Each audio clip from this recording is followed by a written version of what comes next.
Everybody agrees that multifamily properties in growing markets and tax-friendly, business-friendly metros and states are going to do really well over the next 5 to 10 years. But everyone is so certain about the next 1 to 2 years. In acquiring an asset right now with interest rates through the roof and cap rates still not being fully adjusted, just deals don't pencil, and most of the opportunities that come on the market just aren't attractive. At least from our perspective at Gray Capital, they don't check our boxes. The risk just does not justify the return.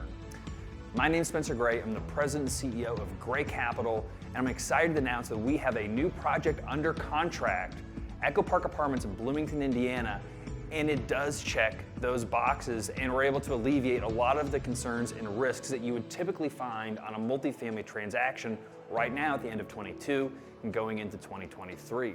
Again, the problem is that current interest rates are anywhere between 5.5% and maybe all the way up to 6.5%, maybe 7%, but the cap rates are still in the 4 to 5.5% range.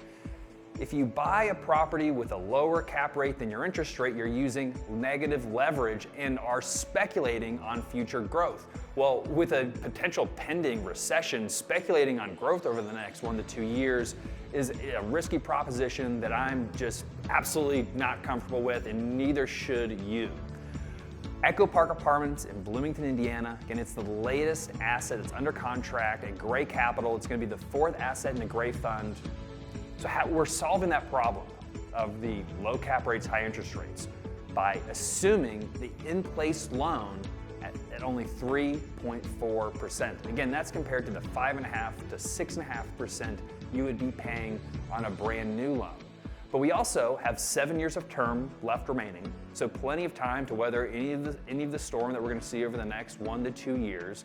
3 years of interest only. They'll provide strong cash flow and at a moderate leverage that is akin to leverage you'd see in the market, but really is a level of leverage that doesn't see that much risk. So right around just below 64% loan to value.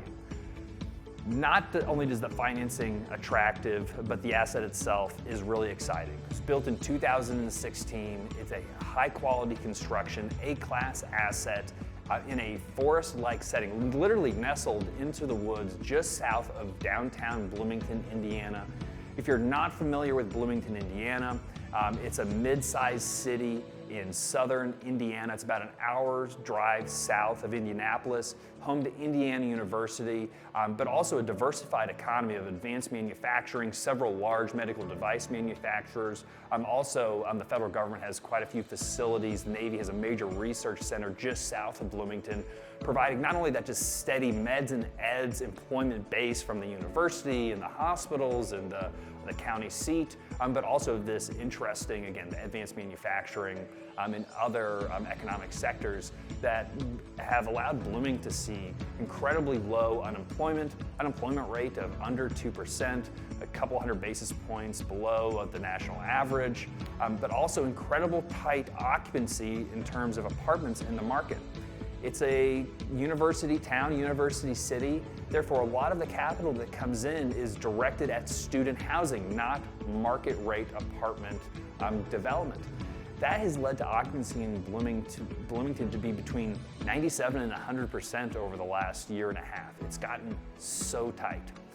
Now, Echo Park, the asset that we're going to be acquiring, has all those fundamentals going in the right direction, but there's also a huge management upside opportunity. The current owner and manager just has not been pushing rents over the last year, and in a year where we've seen double-digit, absolutely blockbuster rent growth. So currently the comps in the area are a couple $100, even up to $1,000 in excess of the rents at Echo Park if you look at the top end of the market.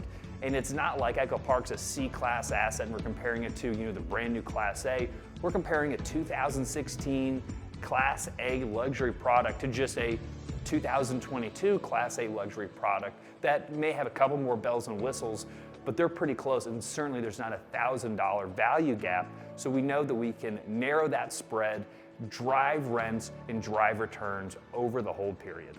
We're eliminating interest rate risk from the investment entirely, and not only are we so confident in this investment, the actual ownership group, or over half of the current ownership group that owns Echo Park actually wants to stay invested as Gray Capital investors. They're rolling their proceeds into our new entity because they are bullish on the asset, and they're also bullish on working with Gray Capital, something that we're incredibly proud of.